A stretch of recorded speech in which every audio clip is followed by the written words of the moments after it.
Relato del Dr. Víctor Frankenstein, parte 5. Una siniestra noche del mes de noviembre pude, por fin, contemplar el resultado de mis arduas tareas. Con una ansiedad que llegaba casi hasta la agonía, coloqué al alcance de mi mano el instrumental que iba a permitirme encender el brillo de la vida en la forma inerte que yacía a mis pies. Era la 1 de la madrugada. La lluvia repiqueteaba lúgubremente en las calles y la vela que iluminaba la habitación se había consumido casi por completo. De pronto, al tenebroso fulgor de la llama mortecina, observé cómo la criatura entreabría sus ojos ambarinos y descoloridos. Respiró profundamente y sus miembros hicieron un movimiento convulsivo. ¿Cómo podría transmitirle la emoción que sentí ante aquella catástrofe? ¿Cómo hallar frases que describan el repugnante engendro que, al precio de tantos esfuerzos y trabajos, había creado? Sus miembros estaban bien proporcionados y había intentado que sus rasgos no carecieran de cierta belleza. ¡Belleza, Dios del cielo! Su piel amarillenta apenas cubría la red de músculos y vasos sanguíneos. Su cabello era largo y sedoso, sus dientes muy blancos, pero todo ello no lograba más que realzar el horror de los ojos vidriosos, cuyo color podía confundirse con el de las órbitas pálidas en las que estaban profundamente hundidos, lo que contrastaba con la piel arrugada del rostro y la boca rectilínea de labios negruzcos. Las alteraciones de la existencia, aunque muy numerosas, son menos apreciables que las de los sentimientos humanos. A lo largo de 2 años había trabajado encarnizadamente con el solo objeto de otorgar la vida a un organismo inanimado. Para lograrlo me había privado del necesario descanso, puesto en serio peligro mi salud, sin que ninguna moderación pudiera apaciguar mi fervor. Y, sin embargo, cuando mi obra ya estaba lista, mi sueño perdía todo atractivo y una repulsión invencible se apoderaba de mí. No pude soportar por más tiempo la visión del monstruo y salí precipitadamente del laboratorio. Encerrado en mi habitación, di vueltas y vueltas sin poder conciliar el sueño, pero el caos de mi espíritu terminó por disolverse vencido por el cansancio. Me acosté en la cama, todavía vestido, e intenté dejar de pensar por un momento. Fue inútil. Pude dormir un poco, pero sufriendo siempre terribles pesadillas. Veía a Elizabeth, rebosante de salud, caminando por las calles de Ingolstadt. Sorprendido y jubiloso, intentaba abrazarla, pero, en cuanto mis labios besaban por primera vez los suyos, palidecía como una muerta. Sus rasgos parecían corromperse y yo tenía la impresión de albergar en mis brazos el cadáver de mi difunta madre. Un sudario la envolvía y veía reptar los gusanos por los dobleces de la tela. Me desperté aterrorizado. Un sudor frío mojaba mi frente, mis dientes castañeaban y movimientos convulsivos sacudían mis miembros. A la pálida luz de los rayos lunares que se filtraban por entre los postigos, vi de pronto al monstruo que había creado. Mantenía levantada la colcha y sus ojos me miraban fijamente. Entreabrió los labios emitiendo algunos sonidos inarticulados. Una mueca odiosa arrugaba sus mejillas. Quizás haya hablado, pero tanto era mi horror que no entendí lo que decía. Una de sus manos se tendía hacia mí como si intentara asirme. Esquivándola, salté de la cama y bajé rápidamente las escaleras para refugiarme en el patio de la casa, donde esperé que transcurriera toda la noche, mientras andaba de un lado a otro, muy agitado, con el oído atento al menor rumor que pudiera anunciarme la proximidad del cadáver demoníaco al que en mala hora había dado vida. Ay, nadie hubiera soportado el horror que su visión inspiraba. Una hedionda momia resucitada no habría parecido tan horrenda como aquel engendro. Pude contemplarlo cuando todavía no estaba terminado y ya entonces me había producido repulsión. Pero, al transmitir la vida a sus músculos y articulaciones, lo había convertido en algo que ni el mismo Dante hubiera podido imaginar. Fue una noche terrible. Mi corazón latía con tanta fuerza y rapidez que sentía sus golpes en cada una de mis arterias. De vez en cuando vacilaba bajo el peso de mi horror y mi debilidad. Y, junto a aquel horror, el más profundo desaliento se adueñaba de mí. Los sueños que había acunado y que, durante tanto tiempo, habían llenado todos mis pensamientos, se habían convertido en un verdadero infierno. Y, como el cambio había sido tan rápido, mi desilusión no tenía límites. Al fin llegó un amanecer gris y lluvioso, iluminando ante mis agotados ojos la iglesia de Ingolstadt. Su blanco campanario y su reloj que marcaba las 6.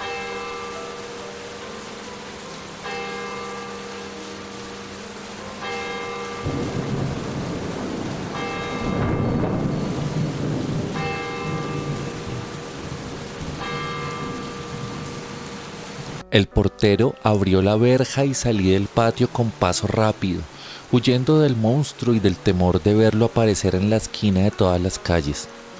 No osé regresar a mi habitación, por el contrario, sentía la necesidad de alejarme con la mayor celeridad posible de aquel lugar, pese a que estaba empapado, pues la lluvia caía a raudales de un cielo triste y nublado.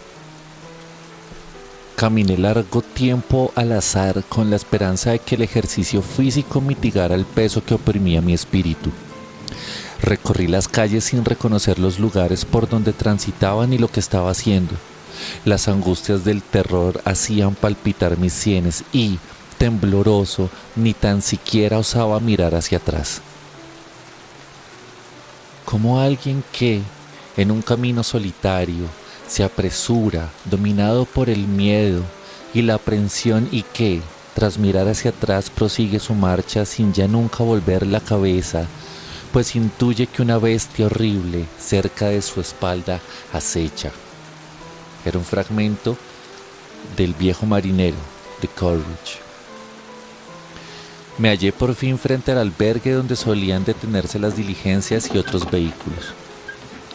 Sin saber por qué, me detuve a contemplar cómo se acercaba un carruaje que descendía por la calle.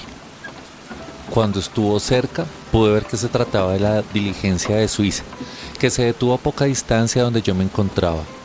Al abrirse la portezuela, reconocí a Henry Clerval, quien al verme se dirigió velozmente hacia mí. «¡Querido Frankenstein!», gritó. «¡Qué alegría! ¡Qué sorpresa encontrarte aquí en el momento justo de mi llegada!». Nada podía complacerme más que la aparición por completo inesperada de mi amigo. Su presencia traía a mi memoria los rostros de mi padre y de Elizabeth. Me recordaba el ambiente familiar tan querido por mi corazón. Le estreché calurosamente la mano y olvidé enseguida mis preocupaciones y sufrimientos. Por primera vez desde hacía muchos meses me sentía tranquilo y lleno de alegría. Recibí a mi amigo del modo más cordial e inmediatamente emprendimos juntos el camino hacia la universidad. Durante unos momentos, Clerval me habló de nuestros amigos comunes y de lo feliz que se había sentido cuando le permitieron venir a Ingolstadt. «Puedes imaginar fácilmente», me dijo, «lo difícil que ha sido para mí convencer a mi padre de que los conocimientos que precisa un hombre culto no se hallan solo en el noble arte de la contabilidad. En realidad, no creo, pese a todo, haberlo convencido, pues respondía a mis incansables argumentos con la frase del profesor holandés en el vicario de Wakefield: «Gano 10.000 florines anuales y tengo buen apetito sin necesidad de saber griego». Pero el cariño que me tiene es tan fuerte como la aversión que siente por la enseñanza superior y, finalmente, he logrado que me permitiera emprender el viaje al país del conocimiento. «Estoy muy contento de volverte a ver», le respondí. «Pero dime, ¿Cómo se encontraban a tu partida mi padre, mis hermanos y Elizabeth? Muy bien, estaban todos muy animados, solo un poco inquietos por las escasas noticias que les mandas. A propósito, debo sermonearte un poco a este respecto. Y, deteniéndose un momento para mirarme, exclamó: Pero, querido Frankenstein, no me había fijado en tu mal aspecto. Estás muy pálido y delgado. Parece como si no hubieras pegado ojo desde hace muchas noches. Precisamente, en los últimos días he tenido tanto trabajo que no me ha sido posible descansar lo suficiente.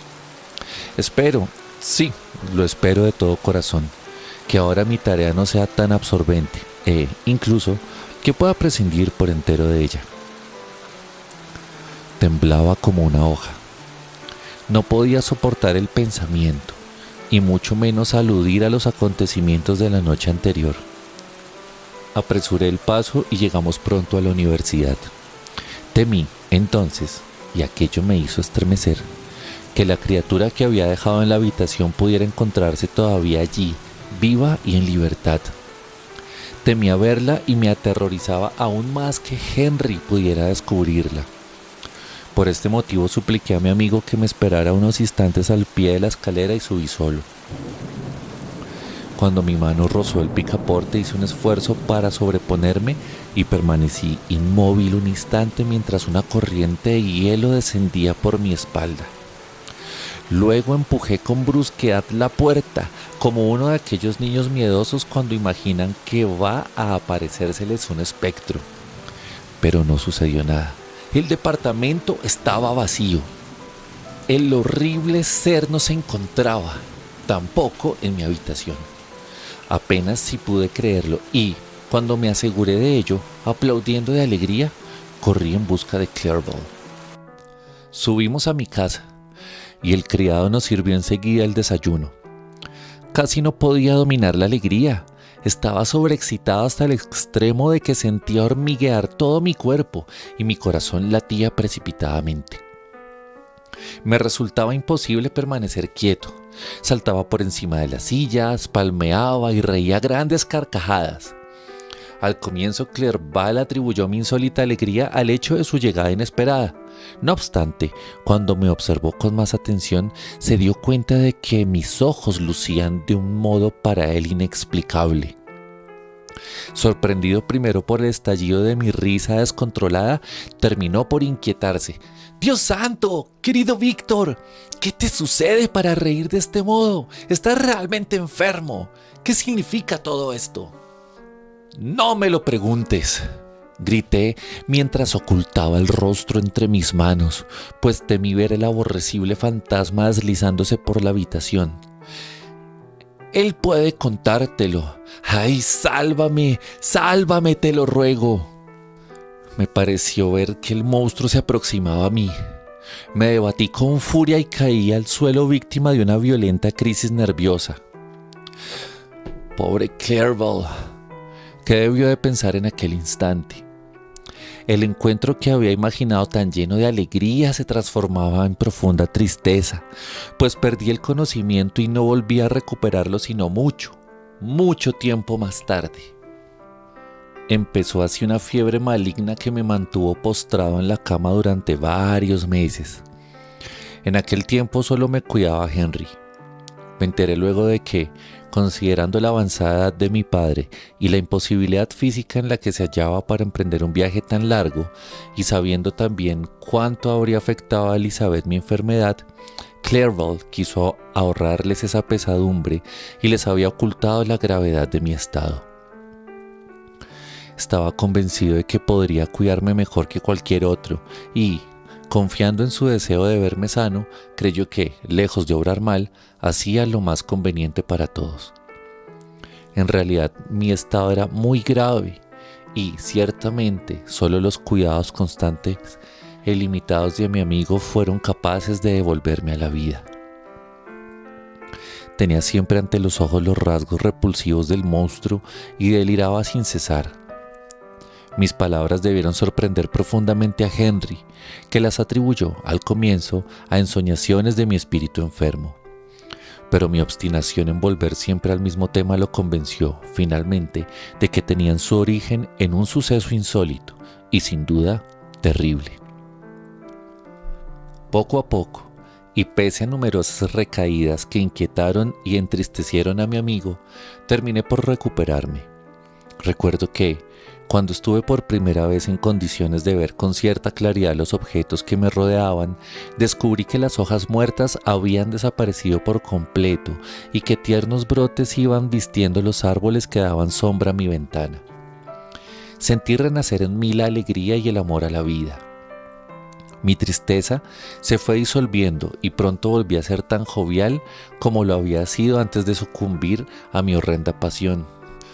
«Querido Clerval», exclamé un día, «qué bueno eres, qué bien te has portado conmigo. En vez de dedicar este invierno al estudio como era tu deseo, lo has pasado junto a mi lecho de enfermo. ¿Cómo podré pagarte jamás lo que has hecho? Me siento en deuda por haberte causado tales trastornos. ¿Me perdonas? ¿No es cierto?» No puedo aguardar mejor premio que la satisfacción que me produciría que dejaras de atormentarte y te recuperaras rápidamente, me respondió. Pero, puesto que te hallo en tan buena disposición de ánimo, me permitirás, sin duda, que te formule una pregunta, ¿verdad? Temblé. ¿Una pregunta? ¿De qué podría tratarse? ¿Se referiría, quizás, a aquello en lo que ni siquiera quería pensar? «Tranquilízate», dijo Clerval al verme palidecer. «No volveré a hablarte de ello si te molesta, pero deseo decirte que harías muy felices a tu padre y tu prima si recibieran una carta de tu puño y letra. No sospechan la gravedad del estado en que te encuentras y tu largo silencio los ha inquietado mucho». Respiré. ¿Solo eso, querido Henry? ¿Cómo has podido imaginar que mis primeros pensamientos no fueran para aquellos a quienes quiero con todo mi corazón y que tanto merecen mi amor? Siendo así, amigo mío, te hará sin duda feliz leer la carta que te han escrito y que llegó hace ya muchos días. Creo que es tu prima quien la envía.